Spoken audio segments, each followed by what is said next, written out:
आज मैथ्स का objective revision किया जाएगा। क्लास 10 एनसीईआरटी जितना भी मैथ्स का फॉर्मूला है, मैथ्स का फॉर्मूला का रिवीजन किया जाएगा।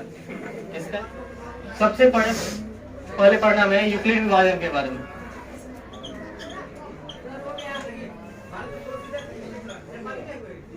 यूक्लिड विभाजन, यूक्लिड साहब का विभाजन करने का फॉर्मूला क्या था? तो a बराबर B cube plus R, B cube plus R. यानी इसको अगर दूसरे शब्दों में करना चाहे तो कह सकते हैं भाज्य बराबर भाजक गुणे भागफल प्लस शेषफल। भाज्य बराबर भाजक गुणे भागफल प्लस शेषफल। पहले जितना सारा फॉर्मूला है उसको नोट कर लेते हैं। उसके बाद जब फॉर्मूला खत्म हो जाएगा इसके बाद बारी बारी से एक एक फॉर्मूला पर एग्जांपल देते हुए आगे बढ़ते चले जाएंगे।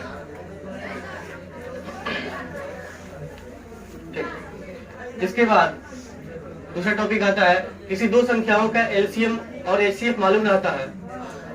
कहेगा पहली संख्या इतनी है तो दूसरी संख्या कितनी होगी? तो उसका क्या फॉर्मूला है? पहली संख्या बराबर एलसीएम गुना एचसीएफ बटा दूसरी संख्या। जब पहली संख्या पूछेगा तो दूसरी संख्या नीचे, अब दूसरी संख्या पूछेगा तो पहली संख्या नीचे, दूसरी संख्या। इसके बाद तीसरा क्या हो जाएगा? दूसरी संख्या का भी पूछ लेगा। दूसरी संख्या बराबर क्या होगा? एलसीएम गुना एचसीएफ बटा पहली संख्या। इतना होगा। कभी कभी क्या होता है, किसी दो संख्याओं का एलसीएम इतना है और पहली संख्या इतनी है, दूसरी संख्या इतनी है, तो उसका एचसीएफ कितना होगा? एचसीएफ और एलसीएम ज्ञात करने का फॉर्मूला क्या? यहाँ तक 3 तक हो गया। 4 नंबर क्या है? एलसीएम बराबर क्या होगा? तो पहली संख्या गुणे दूसरी संख्या बटा एचसीएफ। पहली संख्या गुणे दूसरी संख्या बटा HCF. HCF highest common factor और एलसीएम क्या होता है? Lowest common multiple. और इसको लॉसा भी बोला जाता है हिंदी में, लॉसा और ये मौसा। 5 नंबर में एचसीएफ पूछ लेगा। एचसीएफ बराबर क्या होगा? पहली संख्या गुणे दूसरी संख्या बटा एलसीएम। ठीक, कितना हो गया? उसके बाद 6 नंबर, दो संख्याओं का गुणनफल।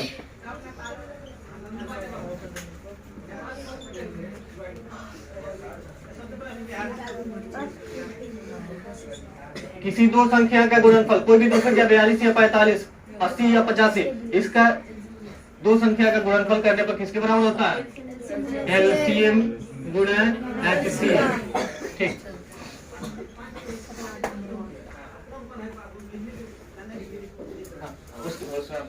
उसके बाद दो या दो से अधिक अभाज्य संख्याओं का एचसीएफ। दो या दो से अधिक अभाज्य संख्या, दो या दो से अधिक अभाज्य संख्याओं का क्या होता है? एचसीएफ। कितना होता है? दो या दो से अधिक अभाज्य संख्या का एचसीएफ हमेशा 1 होता है। हमेशा एक होता है। जैसे 41 और 43 दोनों अभाज्य संख्या, 42 अभाज्य संख्या नहीं है। 41 और 43 का एचसीएफ क्या होगा? 1 होगा। 23 और 29 का एचसीएफ 1 होगा।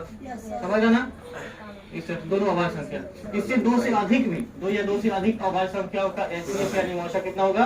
1 होगा। उसके बाद दो क्रमागत सम संख्याओं का,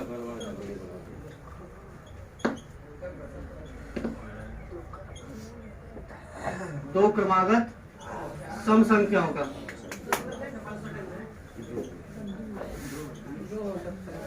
एचसीएफ। दो क्रमागत सम संख्याओं का एचसीएफ यानी दो लगातार सम संख्या यानी इवन नंबर के एचसीएफ क्या होंगे? एचसीएफ हमेशा होता है। दो क्रमागत मतलब लगातार दो गो, जैसे आप देख सकते हैं 42 और 44, 42 44, 43 नहीं होगा क्योंकि 42 अच्छा 42 और 44, 43 बीच में नहीं होगा क्योंकि 43 क्या है, अभाज्य भाज्य की बात नहीं हो रही है यहाँ पे, सम और विषम। 23 विषम संख्या हो जाएगी, खुद वाली संख्या हो जाएगी। हमें क्या पढ़ना है, दो क्रमागत सम संख्या मतलब जोड़ा वाला संख्या। तो लगातार कौन है, वो 42 है, वो 44। ये दोनों का एचसीएफ ज्ञात करेगा तो कितना होगा हमेशा, 2 होगा।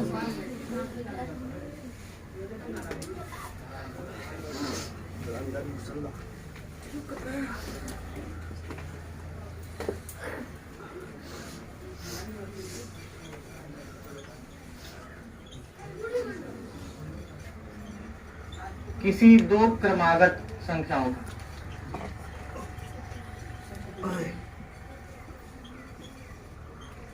HCF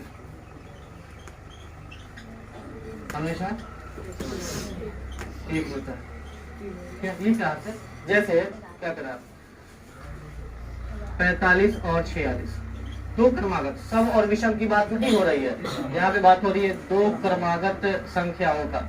45 46 का माशा 1 होगा, 81 82 का माशा यानी 1 होगा, 84 85 का 1 होगा, 8 9 का 1 होगा, 101 और 102 का HCF 1 होगा। वो लिखा गया किसी दो क्रमागत संख्याओं का HCF हमेशा 1 होता है। एग्जाम में दे दे कि 501 और 502 का HCF क्या होगा। अब ये नहीं कि बस सब ये बना है, नहीं, इस क्या कहता है आपका ट्रिक, आपका फॉर्मूला कि किसी दो क्रमागत संख्याओं का HCF हमेशा 2 होता है। विश्वास नहीं यकीन नहीं है तो आप करके देख सकते हैं। 501 और 502 का HCF कितना होगा ना, 1।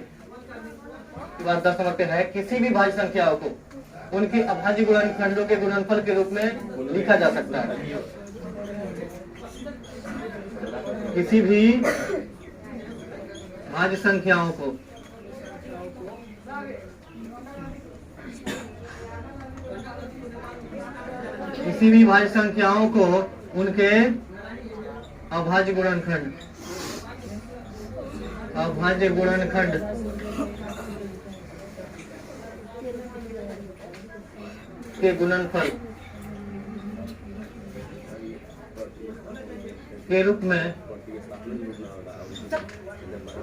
उनके अभाज्य गुणनखंड के गुणनफल के रूप में लिखा जा सकता है।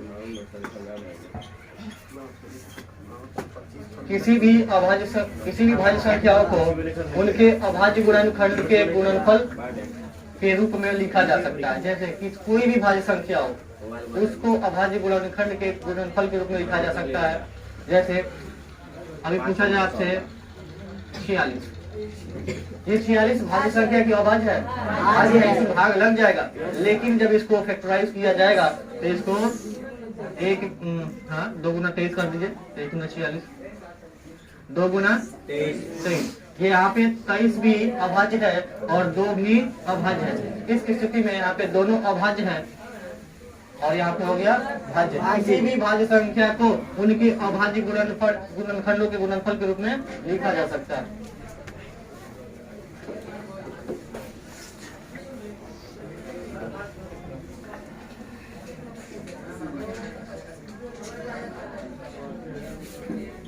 सबसे छोटी भाज्य संख्या 4 हो गया। सबसे छोटी भाज्य संख्या क्या है, 4 है। सबसे छोटी अभाज्य संख्या 2। हाँ,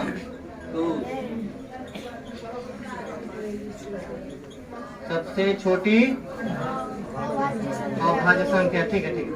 सबसे छोटी अभाज्य संख्या 2 है। याद रखिएगा, कुछ लोग 2 को भाज्य संख्या मान लेते हैं। 2 सम संख्या तो है, जोड़ा में तो है, लेकिन ये अभाज्य संख्या है। तो फिर 1 क्या है, 1 न भाज्य संख्या है न अभाज्य है, ये न घर का न घाट का है। 13 नंबर पॉइंट है, सबसे छोटी प्राकृत संख्या 1 है। सबसे छोटी पूर्ण संख्या 0। हाँ,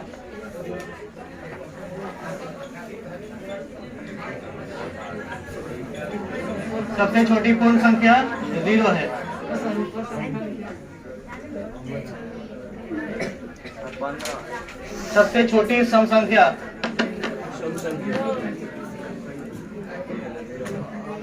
सबसे छोटी सम संख्या, सबसे छोटी सम संख्या 2 है। सबसे छोटी विषम संख्या, सबसे छोटी विषम संख्या 1 है।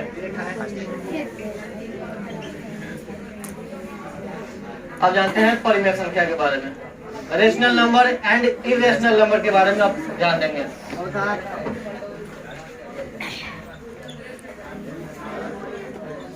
परिमेय संख्या यानी कि रेशनल नंबर।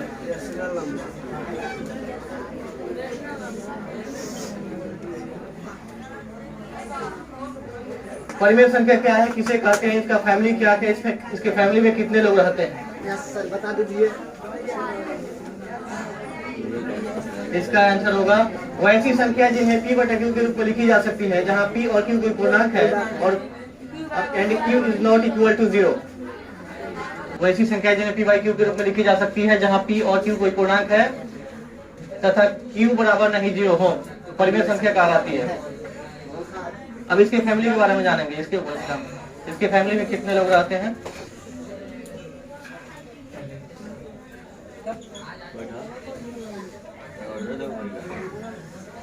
याद रखिएगा, जिस तरह से हमारे समाज में कुछ लोग अच्छे भी होते हैं, कुछ लोग बुरे भी होते हैं।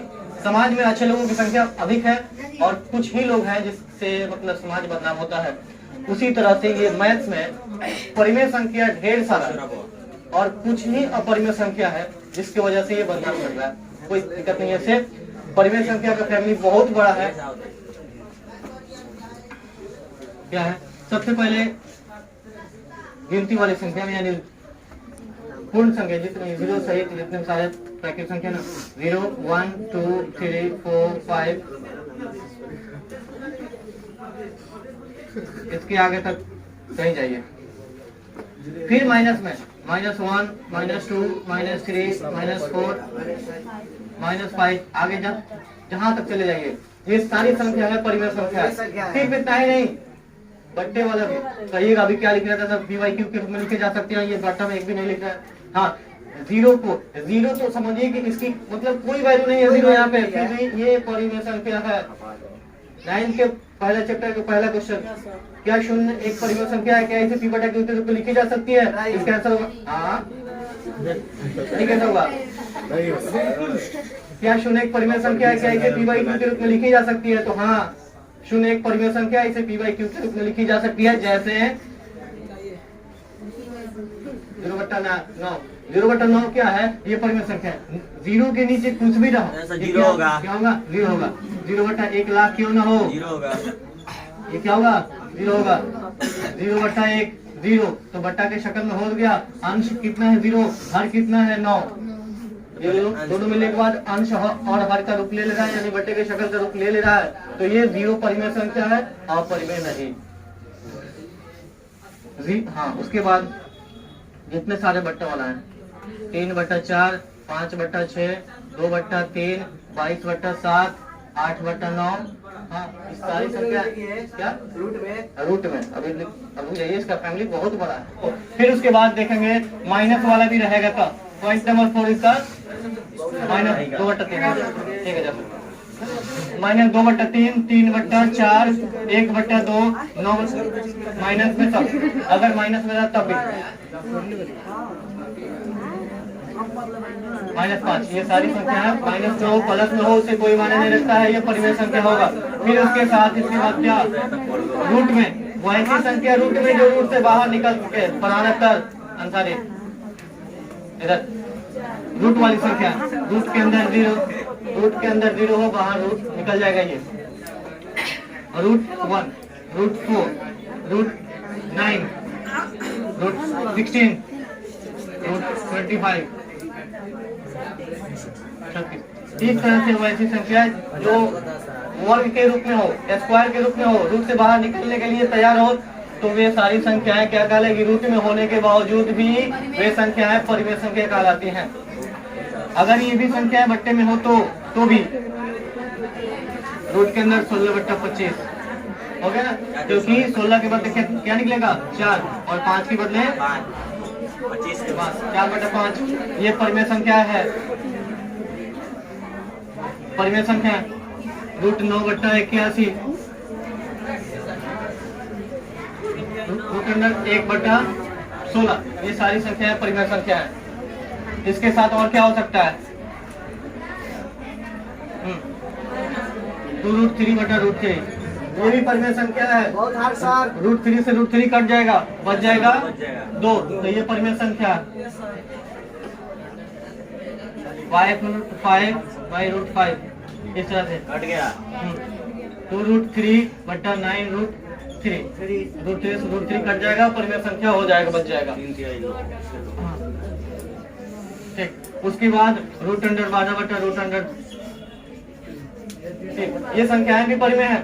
आपको लगेगा कि रूट के अंदर 12 है तो क्या निकलेगा, रूट के अंदर 3 है तो क्या निकलेगा, फिर आप परिमेय संख्या क्यों बोल रहे हैं। याद रखिए, इसके एक स्टेप आगे बढ़ेंगे। 12 की जगह पर 2 गुना 3, 2 गुना 2 किए, 2 गुना 2 गुना 3, नीचे क्या है रूट का ये क्या नियम है कि दो संख्या एक जैसी हो तो एक संख्या बाहर आ जाती है। 2 को 2 है तो 1 2 बाहर निकल जाएगा और ये एक √3 बच जाएगा। नीचे भी क्या है √3, ये कर सकता है। आगे क्या आएगा, इसलिए एग्जाम में कहीं पर है कि ये √12/√3 क्या है, परिमेय की अपरिमेय कह लीजिएगा। परिमेय एक पॉइंट वाली संख्या है, यानी दशमलव वाली 1.5 परिमेय संख्या। इसको बट्टा में कैसे लिख सकते हैं 3/2, 3 में 2 से भागा दीजिए, 3 में 2 से भाग देंगे 1.5 आएगा कि नहीं, वही तो लिखे हैं 1.5 यानी 1.5। 2.9, 1.7, 2, 3, 4 ये संख्याएं क्या है, परिमेय संख्या है। और एक साथ ये भी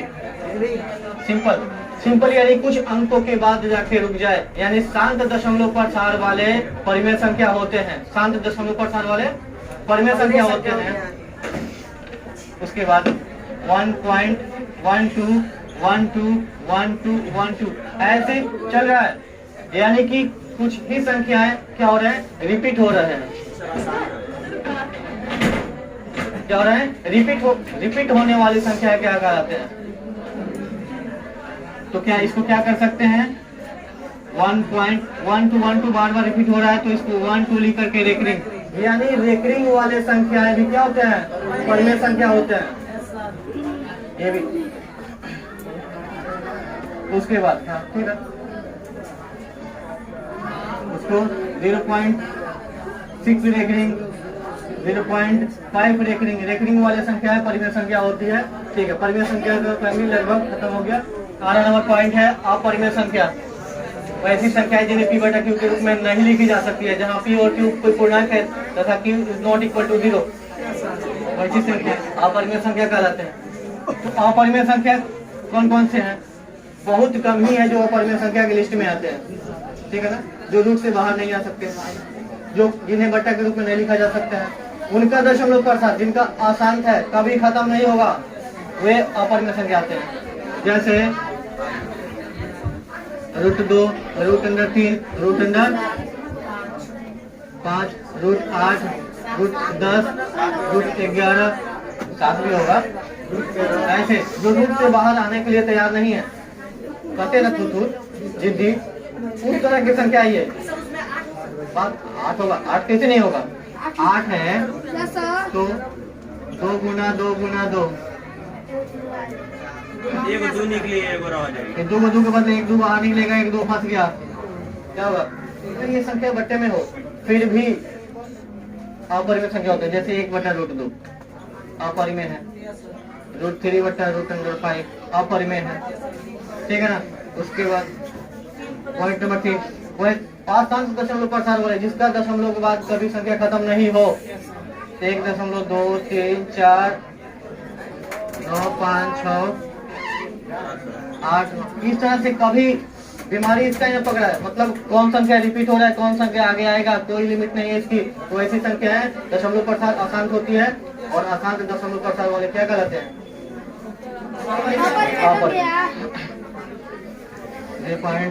002